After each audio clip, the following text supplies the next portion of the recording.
Welcome everyone to the Chromatic Connection. Today we have a very special guest who is very dear to my heart and also an idol to me. She comes from a legacy of doctors and has pioneered in her own right to create a standing for herself and also give a very positive and ethical approach to plastic surgery. Welcome, Dr. Buthainah. We're so happy to have you here today. Thank you so much, Fatma, and thank you for inviting me. And today we're going to learn all about your life story. Thank you. And I'm very excited because the people don't know, but we are cousins. So I have witnessed your beautiful journey of finding your passion, standing out in your own right, and at the same time, honestly, bringing a very human side to plastic surgery. So we'll start with our first question. So everybody knows that you come from a legacy of medical history here. So Dr. Zainab is your mother, and Dr. Muawiyah Shannar is your father.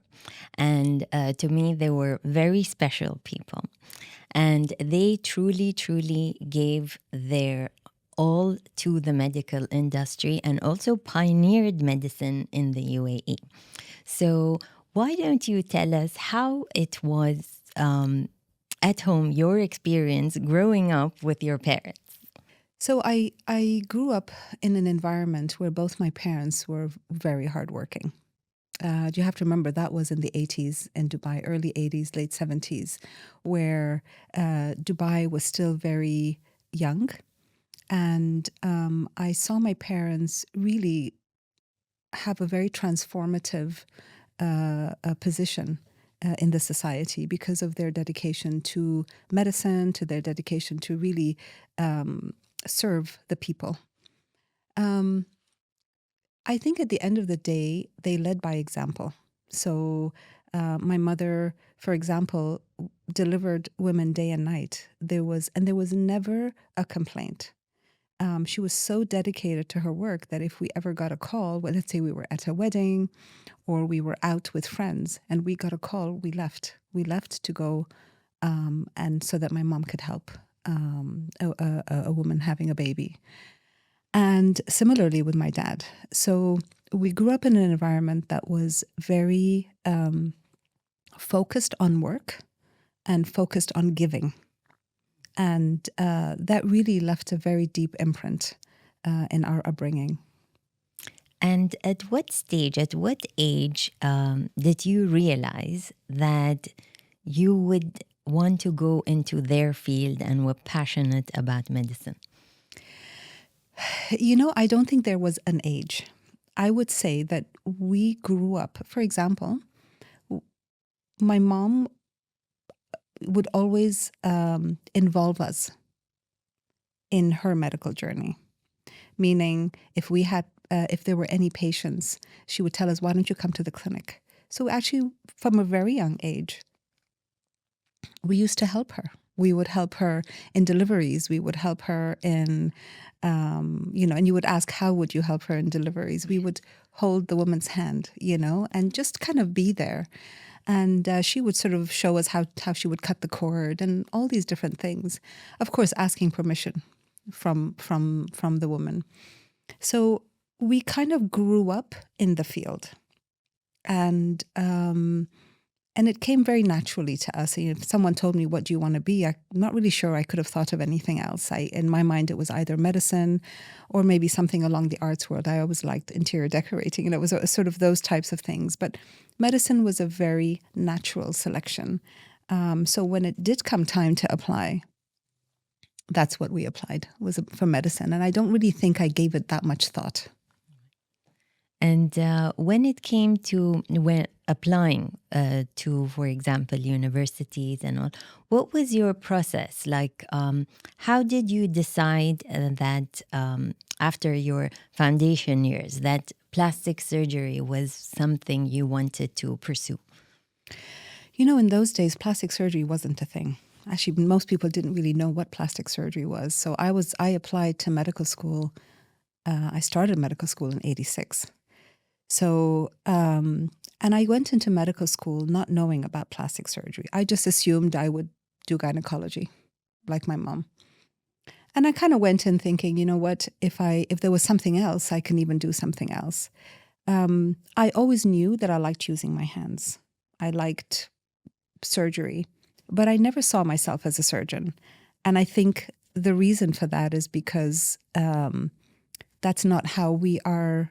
That's not how surgeons are not shown in public as being sort of delicate girls, and that's what we were, right? I mean, when you're younger in Dubai and you grew up, you can't imagine that you're going to be a surgeon. But I always knew I wanted to use my hands. So I went into medical school and with an open mind, thinking ultimately, most likely, I will do gynecology. And third year in medical school, we did an elective. And I went to Canada and I did a rotation 2 weeks in plastic surgery. And I don't even know where to start. The beauty of what I saw, the life altering surgeries that I saw. For example, replanting a finger back on, breast cancer reconstruction, breast reductions, body contouring, all those kind of things. When I saw the combination of science and art and how it can really change someone's life, I was just hooked. At that point, I called my parents. My dad was in Dubai. And I was like, Baba, I want to be a plastic surgeon. And he said, well, how many years is that going to take? I'm like, I don't know, about 16. At that age, you don't think. Yes, you're just excited. And that excitement followed through. And I think that excitement was what allowed me to persevere, because residency is a very long journey. Yes. And that's how it began. And can you explain more, like the how many years and stages and process of studying plastic surgery? Okay, so usually when you go to medical school, it depends on where you go, but I went to Ireland. And for us, that was a 5-year medical school in Ireland and England usually. And then I did a year of internship there in Ireland. And then at that time, I decided I wanted to go to the US for a year just to see what it was like. It was kind of always there at the back of my mind. And it was very difficult to get into the US for a residency program. But I went for a year. And while I was there, I applied for residency and I got in, which was a combination of luck and very hard work, And residency is sort of where you do your subspecialization after medical school. So depending on the subspecialization will determine how many years you do. So I did, after medical school, which was 5 years, and then a year of internship, that's 6 years, I did another 5 years of general surgery and then 2 years of plastics after that. That's another 7 years. And then 3 years to get my boards. Okay. So that was a total of 10 years in the US and 6 years in Ireland, which is a total of 16. So in Johns Hopkins, you were there for another additional... So Johns Hopkins was where I did my residency. Okay, where you did your... Yeah. Okay. Yeah, that's a very long journey. It's a long journey. Yeah. And like I said, I think, if you're going to have such a long journey, you have to be excited about it and you have to really want it. Yes. You have to see the fruit at the end. Yes. Absolutely. I'm a true believer that when you are passionate about what you do, it is not a job or a career. Yes. It's something that gives you your livelihood when you wake up every day. The spark, exactly. Yes. That is the spark. And I had a question when going back to when you told your father that you wanted to do this and it would take another 10 years. This is very much out of the box from our family legacy, because both of us come from the Kadam family, who are like a whole legacy of medicine. And you are the only plastic surgeon Yes. from the family. So was there any form of like resistance at the beginning for you to go into this field? I don't know if I should mention this, but it was funny because at the time I was 19. And I called my dad and I said, Baba, I want to be a plastic surgeon. He's like, how many years is it going to take? So I said, it's going to take 16 years. And then he was like, when do you want to get married? Yeah. And I never thought about that at the time. I was so excited Yeah. to do that. And I told him, don't worry, marriage will come, Yeah. but this is what I want to do. And he said, Allah yawafak. Yani inno. And my parents were quite strict in terms of obviously the upbringing and all the rest. But when it came to education, the sky was the limit. They would support us no matter what. At the end, if it's at the end of the world, imagine in those days leaving for 16 years and to the US. I mean, we often went to England and Ireland, but for there to go to the US at the time, that was unheard of. Right. And actually, this is what I always admired and loved about your parents, that there was always a very clear balance of, and even as you said, at the time, it was very few families that would allow their daughters to go study abroad. Mm-hmm. So I loved the progressive thinking when it came to education, even the equality, because both your brothers and sisters were all allowed to study abroad. But at the same time, they were very much respectful to the traditions. For sure. And this is what a healthy environment is for a child, to have the balance between these two elements. So it's very interesting that after this long journey, and also I would say standing up for your passion and giving this dedicated life, when you came back to Dubai, and actually my first question is, how did you decide that after all of this, you didn't want to, like, for example, continue abroad, like continue in the US, and you wanted to come back and work back in Dubai?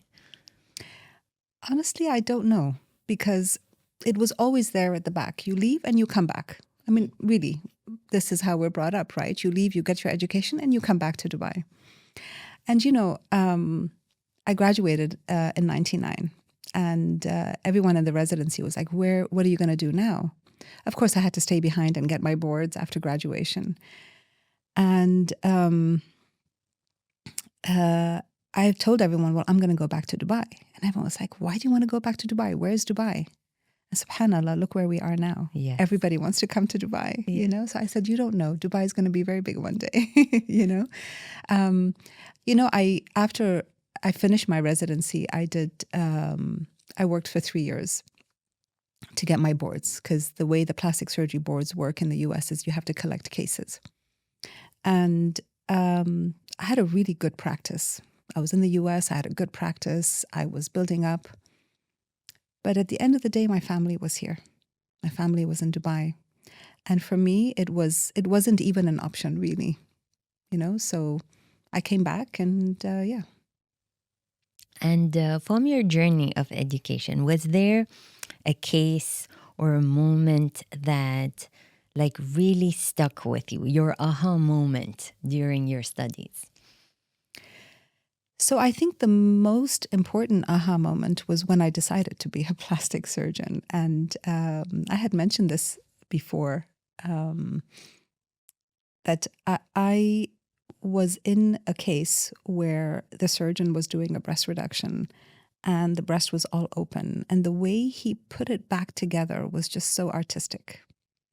Well, I love to paint. I love art. I love beauty. I love things sort of looking nice. And, in plastic surgery, you have it right in front of you. You have the before and after. So imagine operating every day and you see a before and after every single day. It's really quite satisfying, Yes.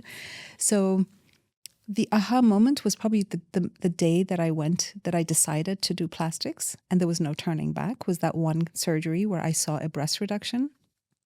But at the same time, while I was there, I also witnessed sort of, when like replants, when sticking fingers back on under the microscope, if you have trauma, facial traumas, things like that were not just cosmetic, but also reconstructive. And I think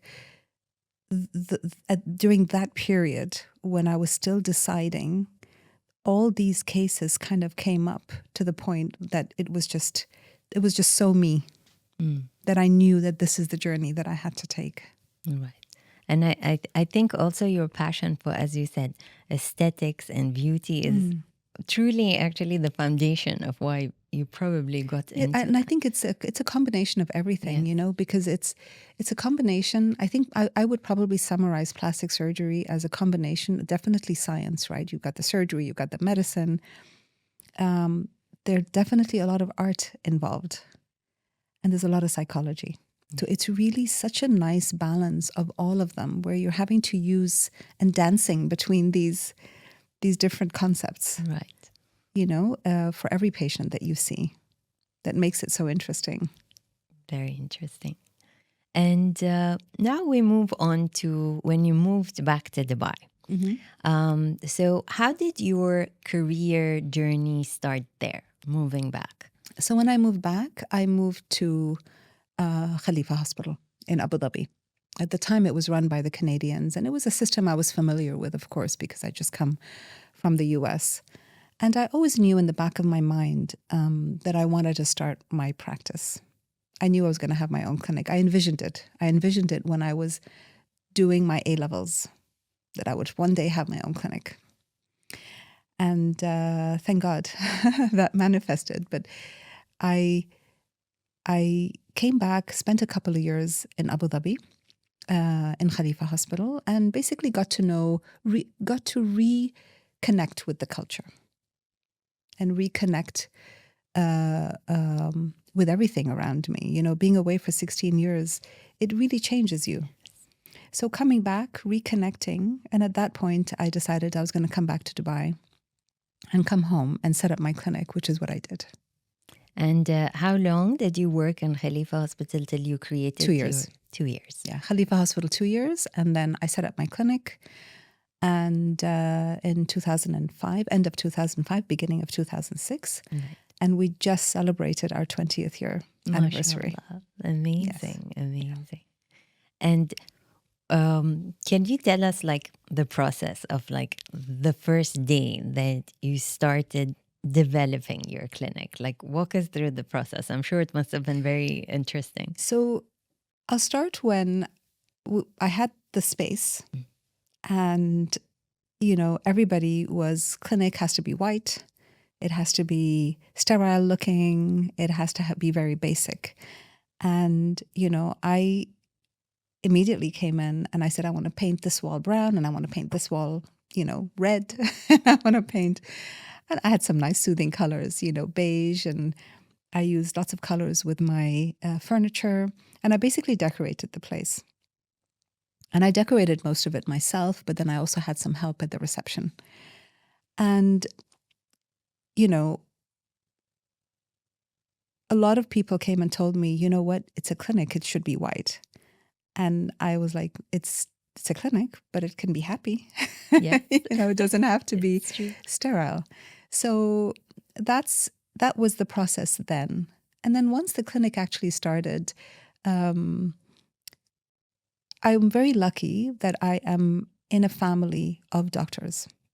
So obviously, as you know, my parents are doctors, but also my cousins.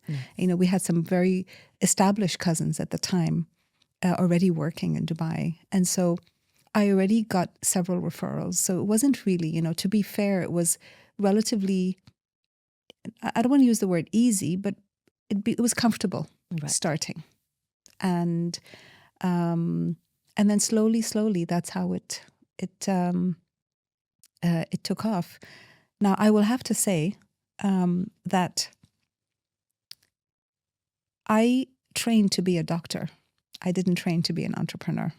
And I would say that setting up my clinic, and to this day, managing a clinic, to me is more difficult than being a surgeon. You know, because I think it's a different skill set, and I'm learning things till now every single day. And I like the part where you described about the clinic, because this is going back to what you said. There is psychology, correct, in the process. Yes, because of course, as you know, this is my job when it comes to color psychology and space, and it is very important because your patients are coming in anxious, excited. So your space should be a safe space for them. Yes. And also their communication with you. And this is what I love about your personality. Oh. You're very approachable. You're also very understanding with your patients. You walk them through the process. You make them understand, and this is very rare, honestly, like we've seen in doctors, because a lot of the time it comes in like, this is the process and no questions asked. But you have the patients to answer all the questions they have. Also look at the emotional side. You're very empathetic, so you have this safety and warmth when they talk to you, and I do feel that when I think of your clinic, I do feel it's a space that is innovative but friendly and approachable. We really worked hard on that, Yes. really, in terms of the space itself, and made a few mistakes along the way, for example, with colors. And, I'm talking about the aesthetics of the clinic. For example, I think at the end of the day, you can look at yourself in white light and you can look at yourself in warm light, and you have a very different look and appearance.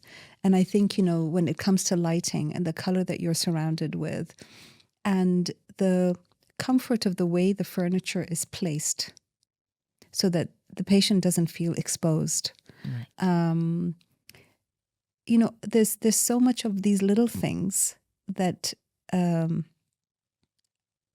affect and ultimately play a part in the trust, right, between you and the patient. Yes. And I always say that different specialties have different personality traits. For example, plastic surgeons, they tend to be, and I'm speaking as a very general term, but plastic surgeons tend to be very methodical and very organized, because the incision that you make now will affect the third stage of your surgery. For example, plastic surgery has, for example, breast reconstruction. Sometimes it's not just one surgery, it's 2 or 3 surgeries. So you have to decide on your incision now based on what your third step is going to be. And I think you automatically tend to be more patient, more detail-oriented, and more methodical as plastic surgeons in general. And I'm speaking very broadly, but I will have to say that I see most plastic surgeons do have those traits. And going into now into the plastic surgery part, so what sort of specialty do you do specifically in plastic surgery? Yeah, breast cancer is a very difficult situation, and we often, as plastic surgeons, we see the patients probably in the lowest point in their life. They've been diagnosed with breast cancer. They have been told that they might need chemotherapy and radiation. They've been told they have to lose their breast. And it's a lot. It's a lot for one moment. And they're so overwhelmed because there's so many different parts of the things that they have to take care of and deal with. And I feel like when one removes their breast and when we do an immediate reconstruction, psychological impact of a mastectomy, it's much easier to absorb. It's much easier for a patient to wake up with a new breast rather than no breast. And I see that over and over again, whether it's a different type of breast or whether it's just a different breast. And,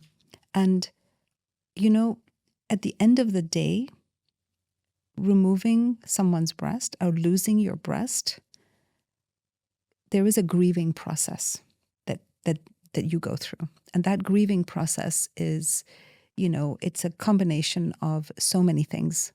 You're grieving the loss of your breast. You're grieving the loss of your life as you knew it. You're grieving the loss of your hair sometimes, right? With chemotherapy, your health. Yeah. So there's a lot of grieving process that you go through. And sometimes that grieving process, it comes with sadness. It comes with anger. It comes with whatever. And I often, in those situations, as a doctor, I have to be calm.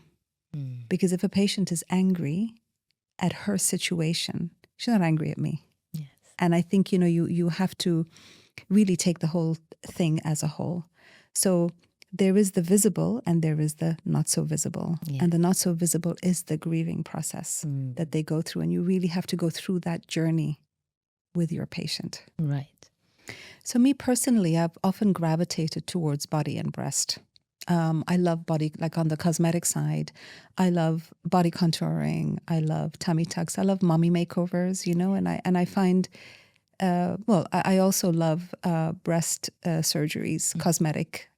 And on the reconstructive side, I used to do a lot of trauma and things like that. But what really I am passionate about is more the breast cancer reconstructions. So I ended up now mainly doing body contouring, body procedures, breast procedures mainly. And when you have women who've had babies or you have someone who's not happy with the way they look, these procedures are really quite transformative. Yeah. And you mentioned about the mommy makeovers. I'm sure that's very popular. Yeah. But I would like to discuss, like, for example, when a woman comes to you and says that I want a mommy makeover, can you walk us through the process of at what stage do you think she needs it? And also from the psychology side, as you said, like how a person sees themselves initially, and when you walk them through the process of what's needed, and then after they've done the surgery and they look at themselves psychologically, how does that affect them? So if you can give us an example, walk us through a patient who comes for a mommy makeover, and how would you walk her through this process? It's a very interesting question. And there are so many nuances and details to that question itself. I will start off by saying that most of my patients have a legitimate problem. Okay, so most of my patients come in and they say, look, I'm not happy with my tummy. I'm not happy with my breast. And I sort of discuss with them what is it that they're not happy about. Because the important thing about plastic surgery is that you have to balance form and function with scars, right? So you have to make sure that whatever you're doing is not going to make the function worse. If anything, it should improve the function. For example, someone who's had 5 kids, the muscle is open. So if you're going to do a tummy tuck, you want to fix the muscle. So the function has to not be compromised. It has to be improved. Someone who has a very big breast and is not married and wants to breastfeed in the future, if you're going to do a breast reduction, you may affect breastfeeding. That's compromising the function. So you have to always think about the function first. Decide with the patient what area bothers them the most, what can be done about it in plastic surgery, and what scars they will end up with. And I say that is very important because depending on your skin type, you will scar differently. You can have women who you can barely see the scar, and the same stitching performed on somebody else, and the scar is very thick and very evident. So during the consultation process, I often ask patients, do they have other scars, like a C-section scar, for example, or if they've had any other surgeries? Because based on that scar, you can then determine how they're going to scar from your surgery. And if they scar well, then, okay, let's just do the breast and let's do the tummy and all the rest of it. But if they scar badly,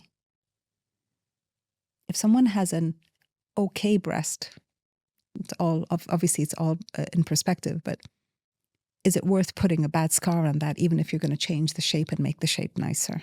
Right. So it's really a balance between the function, the form, the expectation with the scars. And you have to somehow combine all of that together to identify what is the best solution for that patient. And for example, in a condition where people have a tendency to get keloids with cuts, how would that work if they want to do plastic surgery and they have this condition? So that's exactly my point. Maybe in those situations, I would tell them not to do certain things. I'll give you a simple example. Let's say someone has a little bit of saggy skin on the tummy, but it's not bad, and they have a bit of fat. I would, in someone who scars very badly, I would probably just do lipo, where the incisions are tiny, and sort of coach them to accept a little bit of laxity, rather than a tight tummy with a horrible scar. Right. You know what I mean? So there is always a range of what you can do. But scarring is a very important part of our day-to-day conversations. Mm-hmm. So interestingly, going into speaking about lipo, so we're now sort of introducing the different options that you would have when it comes to body contouring. And in the case of lipo, so can you talk us through what are the different types of lipo and like who's a candidate for each one? So I would simplify it by saying there's one really true type of lipo, which is where you suck out the fat. Now, you can add things to that. You can use different machines to that. But the actual procedure is the same. What is the procedure? You introduce fluid first, and that fluid has medications in it, like numbing medicine. It has adrenaline in it, which prevents bleeding, certain things, little concoctions that we add. And once we introduce the fluid, usually through a tiny incision, you can then just take the cannula and suction.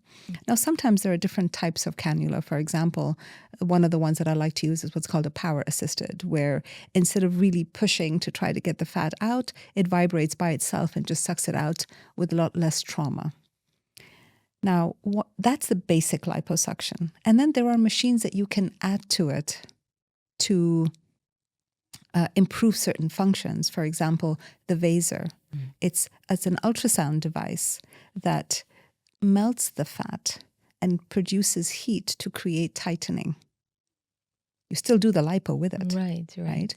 There's something called J-plasma where or certain lasers that you can use intraoperatively where you put sort of the radio frequency under the skin to tighten. So those are all sort of adjuncts to liposuction, but there's really one main type of liposuction. Right. And then the recovery after that usually is some sort of... So the recovery, I would say, would depend on several factors, probably mainly the number of areas that you do. If it's a small area, recovery is very easy. But a lot of people do really large volume liposuctions, like body contouring, you're removing your arms.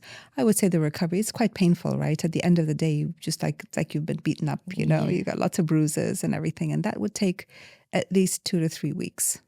And then there's a sort of bodysuit that they have to wear for a while. Yes. Right. And that bodysuit helps. It's basically a compression garment. And it helps with bruising. It helps with preventing fluid collection. It helps with swelling. And yes, because I was watching one of your videos where you were explaining the different types. That was very interesting. I really like that. Thank you. This is very interesting because you see, as you said, like each one has certain conditions or scenarios.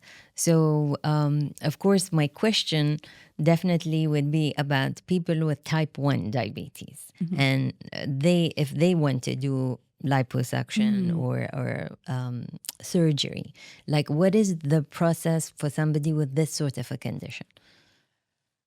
I would say the determining factor for type 1 diabetes is how well controlled the diabetes is. I think it just boils down to that one sentence. If the diabetes is well controlled, the procedure is relatively straightforward. I mean, it could be big procedures even. It could be, you know, tummy tucks and full body contourings and all the rest. But if the blood sugars are well controlled, the cumulative hemoglobin A1C is sort of in a good range, then you can pretty much go ahead and do most procedures. Now, in someone that has sort of labile, you know, not well controlled diabetes, I very often ask to speak to their endocrinologist because Again, at the end of the day, with some people with diabetes, if they get an infection, the blood sugars go out of whack. And so you have to be very, very careful and be in close contact with their endocrinologist. If someone is poorly controlled, I would defer surgery, ask them to get their control better before considering doing surgery. Yes, definitely, because of course with the surgery, any form of inflammation will raise the blood sugar. And what sort of number would you consider a balanced A1C to go ahead with such procedures? Most diabetics, and you can correct me if I'm wrong, but most diabetics often have a hemoglobin A1C within the 6 to 6.5 range, even if they're on insulin and all the rest of it. So I think if it's between 6 and 7, and don't quote me on this, but I often at that point defer to their endocrinologist. But usually if it's around 6.5, for me, that would be considered relatively safe. Yes, that's correct, because that would be a normal, healthy, well-controlled blood sugar. Great. And now I'd like to go into cases where actual medical cases that require plastic surgery. So you said one of them is breast cancer. Yes. So what are other cases that would then require restructuring? So the one I do is breast cancer reconstructions. But, when you train to be a plastic surgeon, you train on many different things. And then based on what you've learned, you then sort of decide which is the one that calls your name, And so when we did our training, we did trauma, a lot of trauma. We do a lot of hand injuries. We do a lot of facial fractures. We do a lot of what's called free flaps, which is where you remove a muscle from one part of the body and put it in a defect somewhere else under the microscope. We do a lot of abdominal wall reconstructions, for example, with abdominal trauma when you can't close the abdomen. So it's such a vast, there's burns as well. That's also part of plastic surgery. There's nerve repairs and nerve regenerations and nerve releases. Really, the list goes on. Plastic surgery is such a vast field. And we're trained in a little bit in all of that. Right. And then slowly, you decide if you want to do cosmetics or reconstruction or sort of somehow a combination of both. Mm-hmm. And which one do you feel mentally and emotionally is like, I would say, the most difficult? Difficult for me? I've always had difficulty with burns. I find it's quite, of course, a small burn. I'm not talking about small burns, but big burns. Yeah. It's really quite difficult, I think, to see that. And I often found it very difficult with children. Yeah. I find it very difficult. So I stayed away from those because I think emotionally it's quite it was difficult for me. I did it, of course, and it's part of the training. But the one for me, I would say that I was passionate about was the breast cancer. That was the one that, I felt that I had an eye for it. Right. And I felt like I could make nice changes with that. Right. And no, that's very good, because also in the region, we have a very high percentage of breast cancer. I think all over the world it's increasing, yes. Especially in Dubai is definitely increasing. And you see it even in much younger girls nowadays. Yes, very true. And the next part is where one of the things I mentioned, what I love about you as a doctor, is your ethical side. So I know that you've told me the many stories where you've had clients wanting to come do plastic surgery and you feel it is not necessary and you refuse to do it. So tell me, an example or a story of...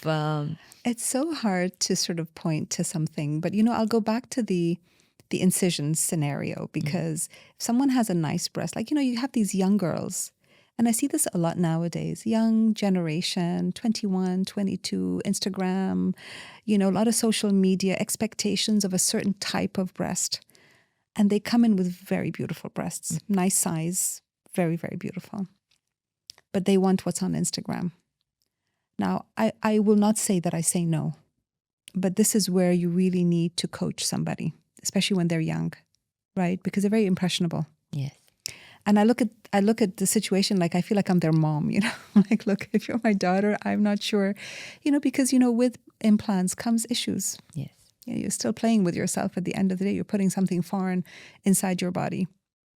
So I would say no if I feel things will get worse rather than better. Like if someone scars very badly and they have a relatively pretty breast, a little bit saggy, I would say no. Because if you're going to do a lift and you're going to introduce these bad scars on them, if they don't scar well, it's not a good look at the end of the day, you know? So I think patients come in with certain expectations, and I think you have to really balance those expectations and really sort of understand the why. Why are they doing this procedure? Oh, my husband told me I have saggy breasts. Oh, my friend said so and so. And I said, well, did you see how beautiful it is? And then I was like, I show them pictures. I'm like, this is a saggy breast. What you have is not. And having said all of that, I'm also not judgmental. So this is just a big sort of range, Right. you know? So you have a young girl and she's so self-conscious with her body. And it's not my place to tell her, look, your thighs are not big. You understand? Yeah. Now, if I think I can improve it, I will go ahead with it. Right. So I think there is a range here between again putting form and function and scarring and really finding out why someone wants to have the surgery done in the first place. And in terms of at what age? So as we know, like I would say even till like you're 20, your body is still developing and changing. So at what age do you advise that if they were to want to do, whether it's a breast implant or any form of plastic surgery, when is a more healthier age for them to go ahead with this procedure? So I think the body development never stops. True. I think, you know, every stage has its issues, whether it's, you know, the puberty and then you've got, you know, between the 20-year-old and then you've got the pregnancies and then you've got aging, you know. Yeah. So I think that is always there. Nowadays, I get more and more girls that are young that come bring it with the mothers bring them in. Yeah. And, you know, nowadays people are aware what can be done. You know, when we were growing up, you'd never think about getting an implant, you know, because it's just not what was out there. Mm-hmm. But now that's all very well known and very, you know, the plastic surgery world is so well studied, especially with the younger generation. So, for example, I had a patient, a mom who I did a breast implant, and she was 45 actually at the time. And she said, and she was very flat chested, and she said, oh my goodness, this has changed my life.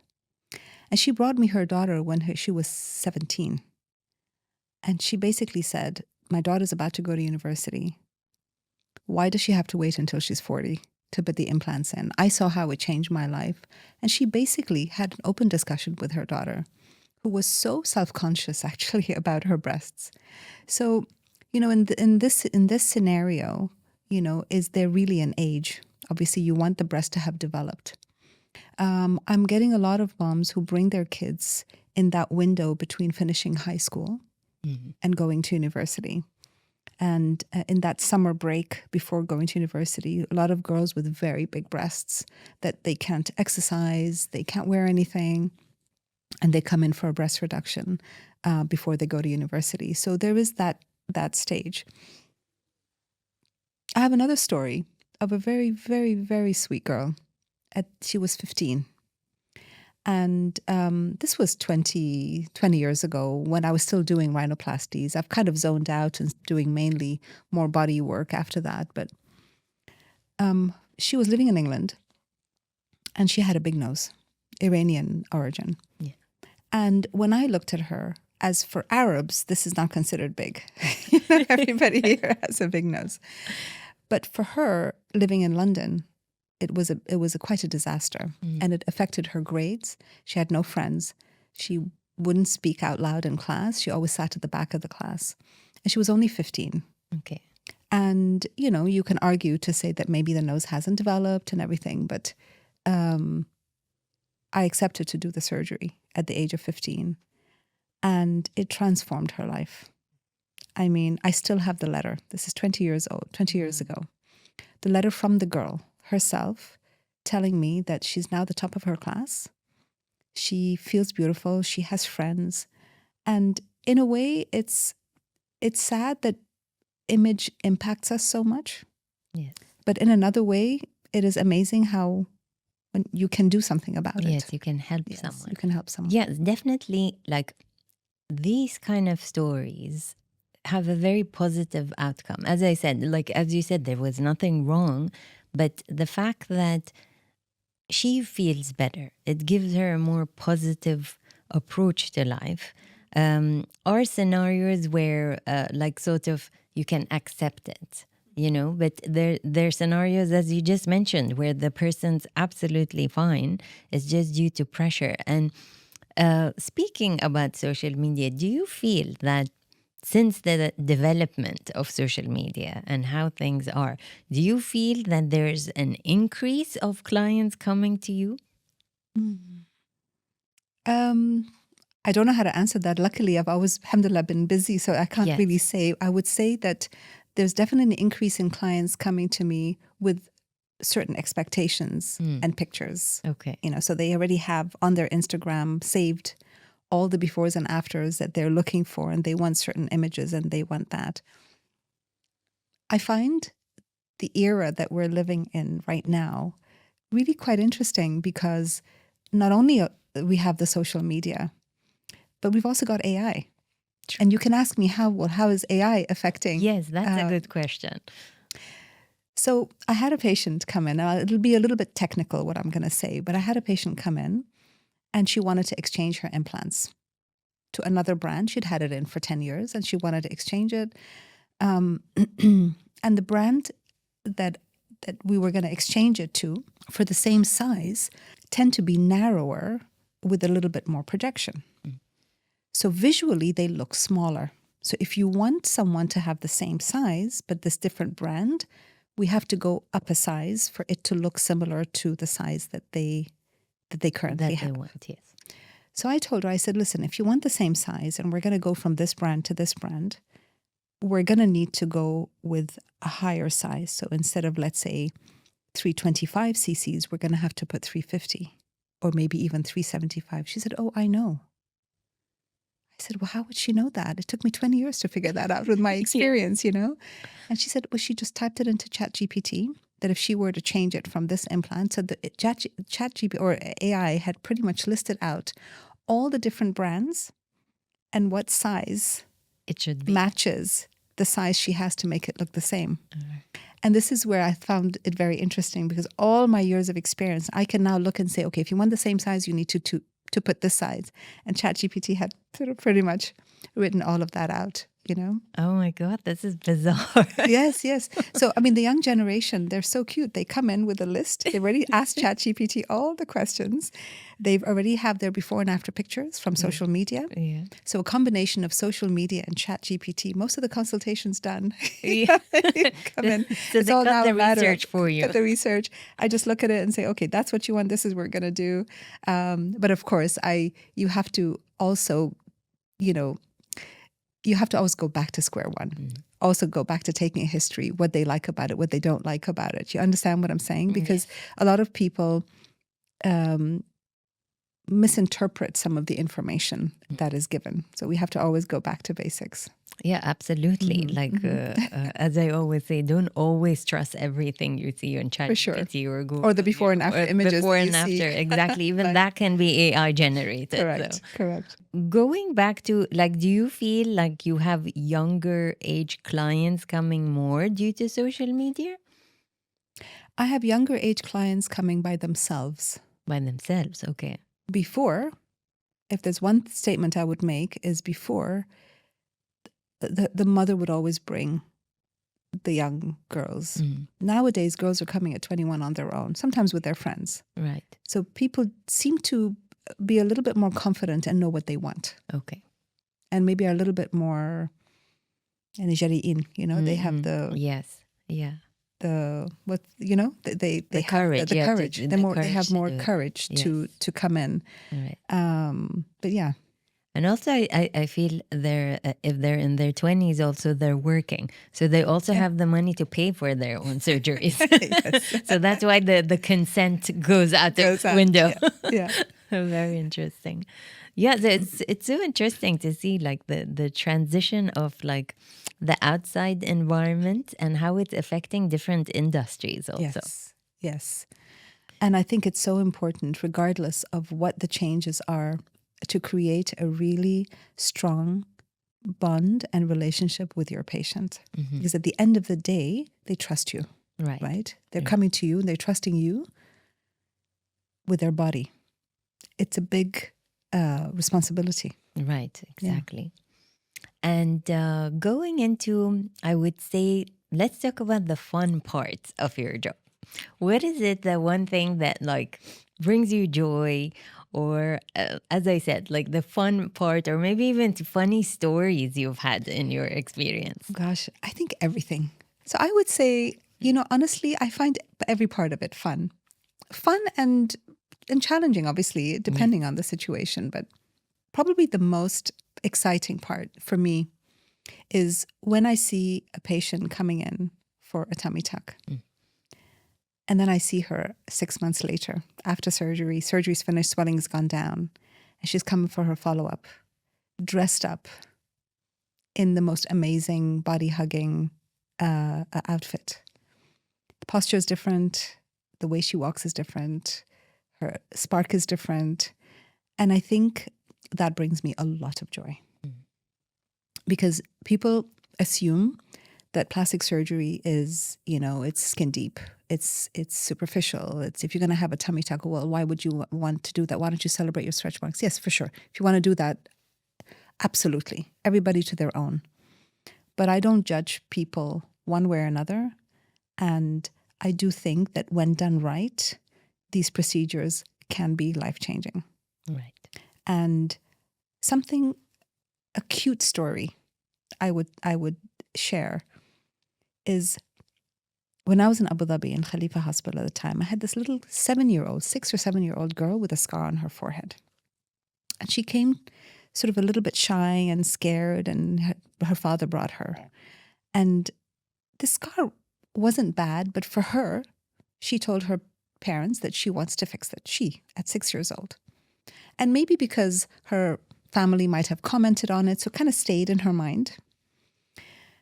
So it was straightforward. It was a widened scar. I just kind of made it smaller, under local anesthetic, or under an anesthetic. We took her to the operating room. It was a small thing. Procedure was very short.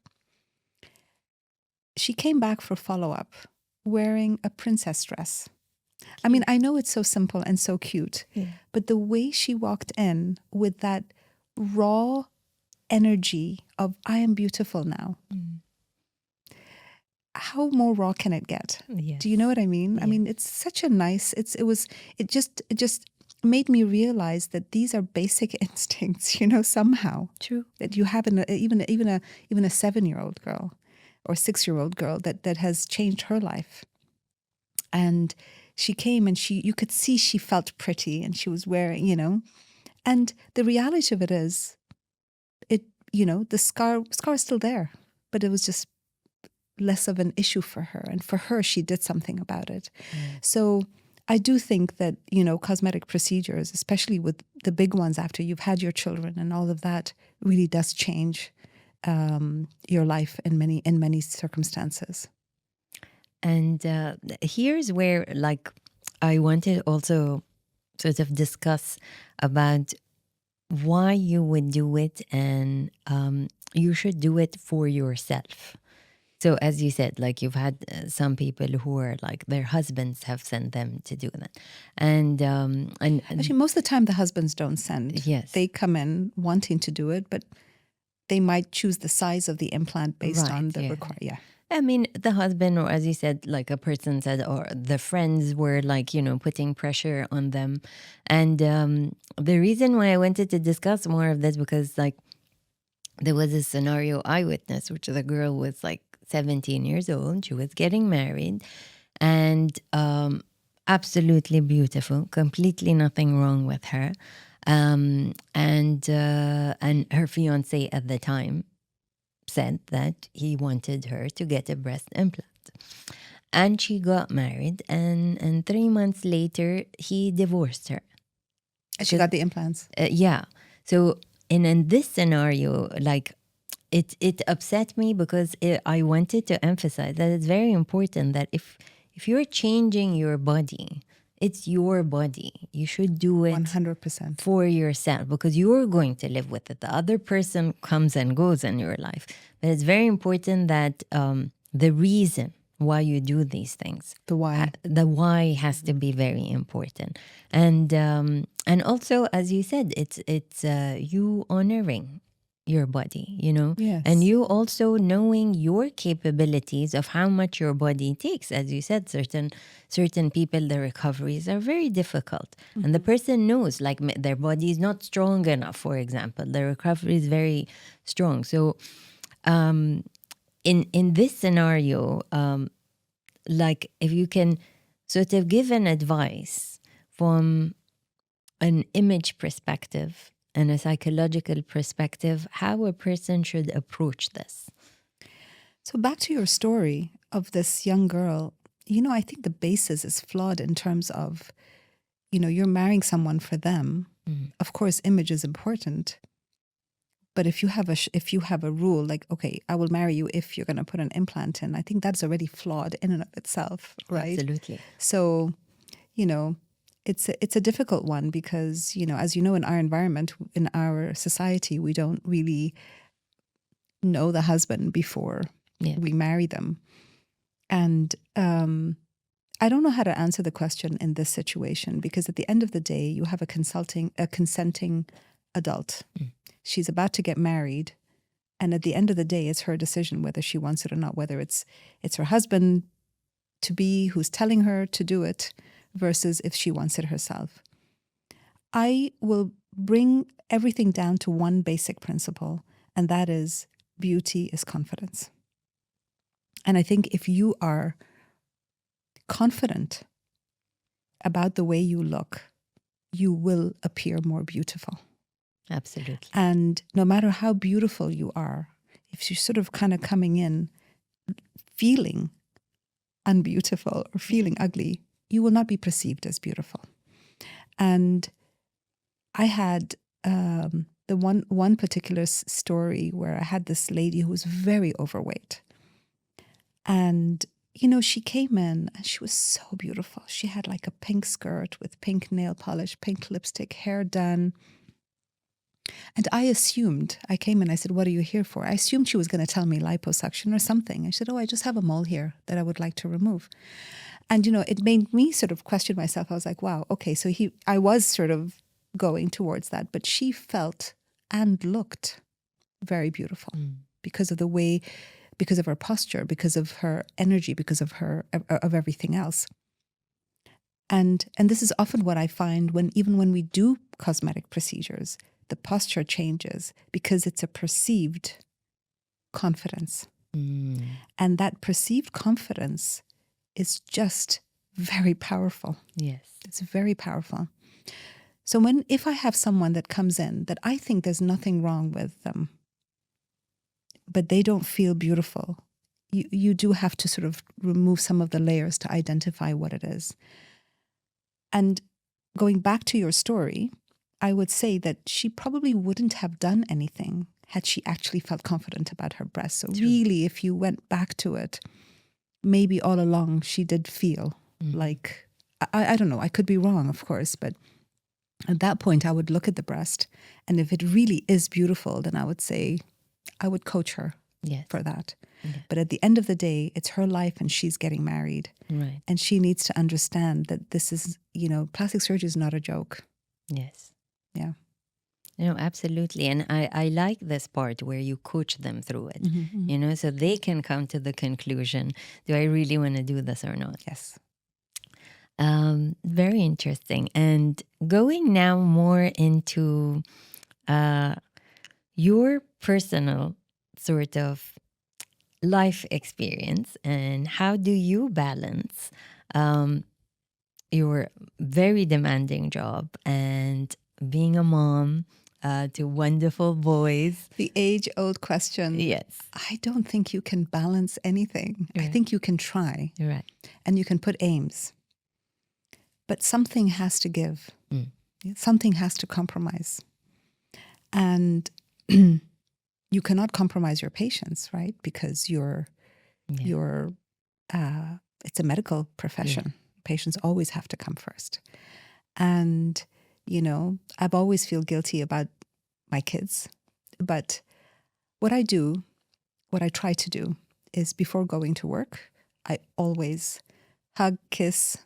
That's like standard. Yeah. And I try to come back at around the time that they come back from school, or maybe a little bit later. And the issue is not so much now, but it was more when they were younger, when they really needed you when they're younger, And that's when my heart would just, because when they're sick, Yeah. they have a fever. What are you going to do? You've got surgery, Mm. right? And I have to say, I have a very supportive husband. And I think the trick with having work and trying to balance work and home and kids and family is to have good support. Yes. And I had very good support. I had a supportive husband, but I also had, supportive nanny. We had a situation, and of course, a supportive extended family. So I could always contact my sister. I would always contact, I find it very difficult for people who are alone, who have just, their child and there's no one else. Right. That is much more difficult. Yes. But if you're able to create a good support system, it can work. It doesn't manage the guilt, but it definitely manages the day-to-day issues that you're going to have. Yeah, wellness is very important. And ironically, this is what's happening to me this year. Same thing, like last year, I was like on a roll. And I actually said 2025 is the year I'll shine. But I did not emphasize how much energy it will take to shine. Yes. And it took so much of my energy that this year I was like, 2026 is about balance. I'm like, I will shine, but in moderation. Shining balance. So yeah, it's very important to like think of your health, yourself, But I like how you come up with these really simple words, but it's a very powerful word to shine, right? Like if you're imagining that that's what you want. Yes. How did that manifest itself? Like, what was your definition of shining? Just being true to myself, showing the real me, I love that. Because I'm very authentic, as you know, no filter. No filter. Sometimes need filter, but no filter. But I like to be real, and I like to share, I like to even share my struggles, because I feel there's always that like one person that will see that video and will change their life. Yes. And ironically, even starting the podcast with something I've never done before. And I started the podcast because I wanted to share stories. I wanted to share correct, knowledgeable information to people, because so much is like misinformation out there. So that's why, as you see, the podcast theme is always about a subject, a real story, but then where do you go from there? What is the right advice? What's the right steps? Because even with me, I'm about like, what's the problem? What's the solution? I don't like to just talk about the problem and then there's nothing there. You know what I mean? It's very, very structured. Yes. So to me, it was shining by being authentic, by sharing real stories that would help. And last year, actually, many of our episodes, like I got so emotional where I even had like a stranger come up to me, even though like our podcast is very simple, like we don't have the numbers, but somebody actually came up to me and they were like, thank you for talking about the struggles of type 1 and showing us real stories about people and what they go through. I even had a cousin who told me, she was like, I never knew this aspect of your life. She's like, you show that, it's so easy being a type 1 diabetic that I never knew this was what you were going through. So, just having these people like, like Very even satisfying, isn't very it? satisfying. Even when we did with the kids and the parents, like to me, honestly, a type 1 diabetic child and their parents are like the strongest warriors I have ever met. Because And you don't see that often, do you? no, you don't see see that. kids being interviewed Yes. who are diabetic. Yeah. Because other kids want to see Yes. another child and what they're going through. Right. At the end of the day, they want to feel like, oh, I can be normal. I can be Exactly. No, and they're so mature. This is what I was shocked. They were so mature. And at the same time, I wanted kids in the school to be aware what these kids are going through and also have the information of how they can support them. Like this was very important to me. Even with adults, like even when we have gone through, like, certain frustrations I have, I'm like, read, find out, So yeah, but yeah, it honestly, yeah, I sort of theme my years with the energy that I feel, and you and I are very much into exploring energy through art and growth and growth and different experiences, and tapping into different parts of your personality that you didn't know existed. Exactly. And then, yes. it's exciting. It's Yes, exciting to get to know yourself. And yes, very true. Like sometimes in your career, especially like I have two aspects of my career. I have the whole educational side and changing, and then I have the whole fashion side.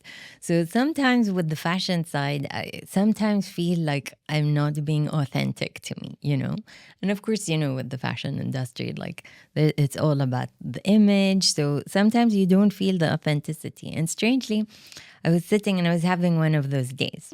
And I was like, I really want what I do to like mean something in a person's life. So when I do a color analysis, it's not about just what color you wear, and you've done the session, and as you said, it changed your life because we go way beyond what color to wear. It's literally about like reframing everything. Think of yourself. Yes. So and the next day I had a client come from one of the GCC countries, and she told me, I waited 3 years for the right time, and she flew in just to do the session.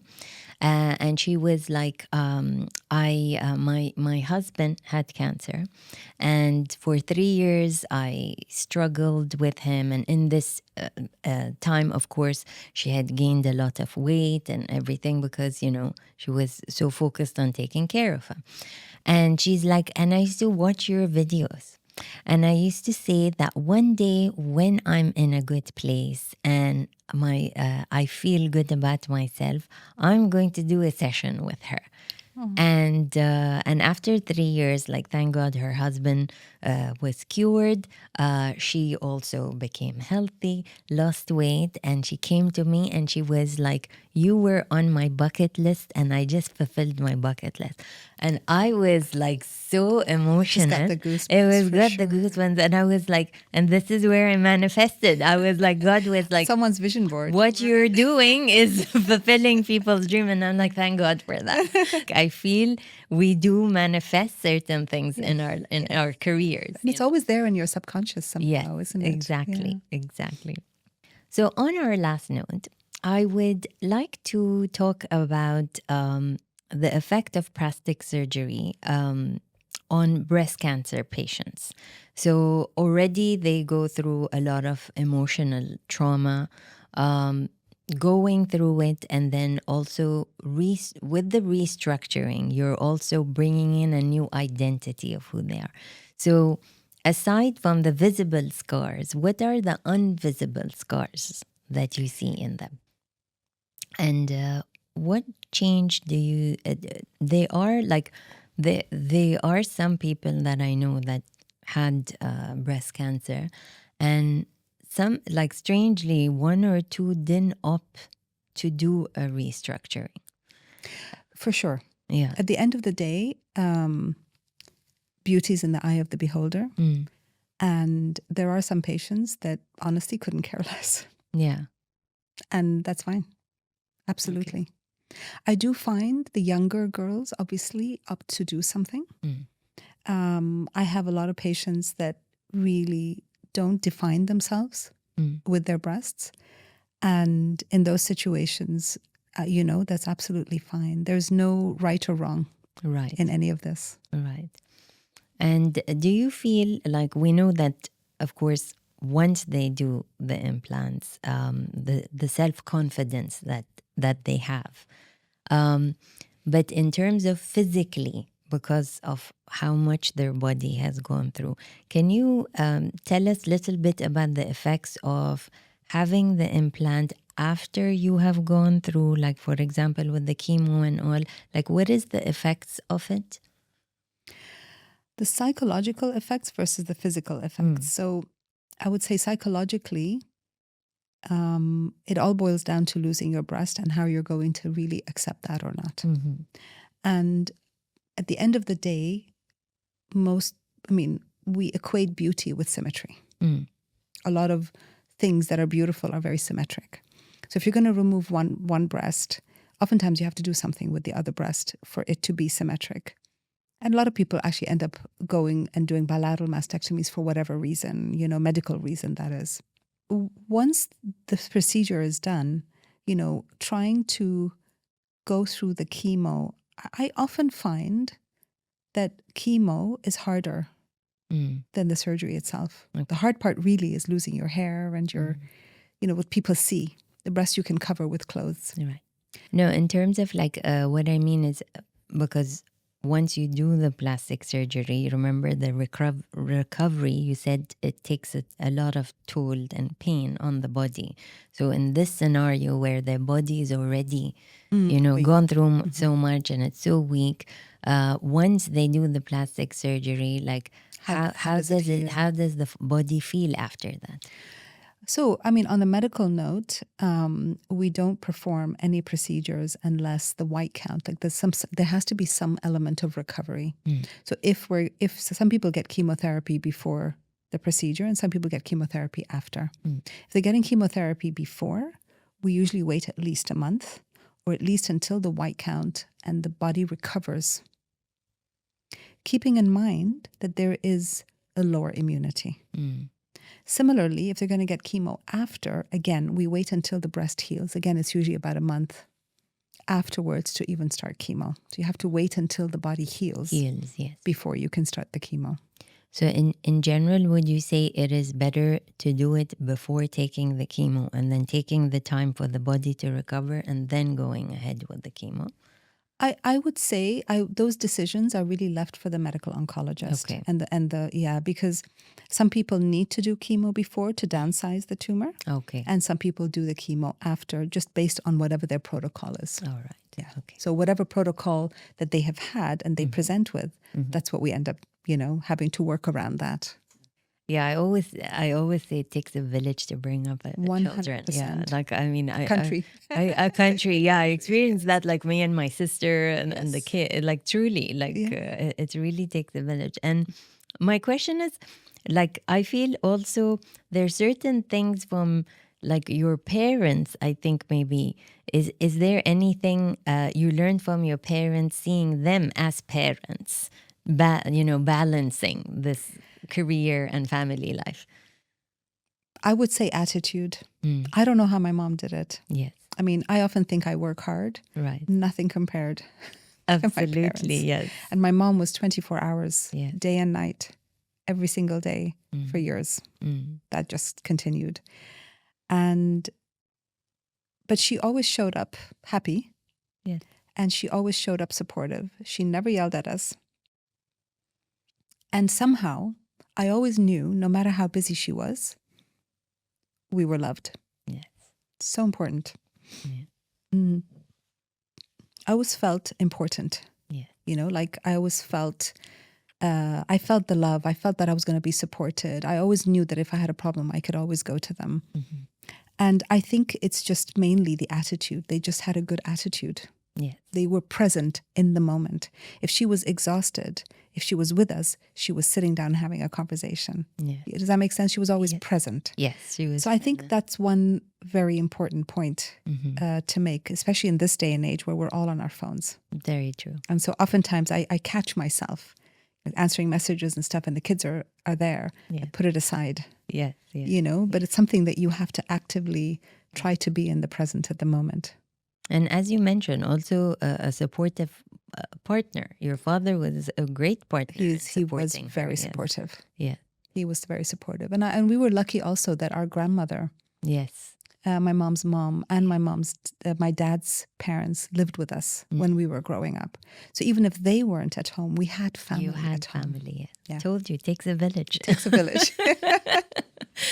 Yeah, and this is what I actually liked, is that your home was always a very happy home. Alhamdulillah. Like even It was open to everybody. to everyone, and even as kids, like as cousins, like the minute my mom would tell you we're going to Dr. Zainab, I used to be so excited. Because you play. Yes, exactly. So it was so fun. Like We always had guests, and the house was open. Yes. Yeah. And this is the right thing to do. As I said, when you're passionate about something, you're able to fulfill all aspects of your life. You know, it's not about like you have to sacrifice this for that. Yes, there is sacrifice, but at the same time, there are these small things, as you said, being present. That's all you need, to be present as a parent. You know what ends up falling short in all of this? Yes. Is actually yourself. True. Because you end up giving time to, right? You giving time to the kids, you're giving time to your work, you're giving time whatever. Yeah. And you forget about your own health. Right. You forget about, and you know, this is the my New Year's resolution is, you know, you got to exercise. At some point you can ignore it, but at some point it catches up with you. You have to do it. You got to take care of yourself. You got to, you know, somehow you got to eat healthy. You got to, so yeah, you got to somehow incorporate all of that.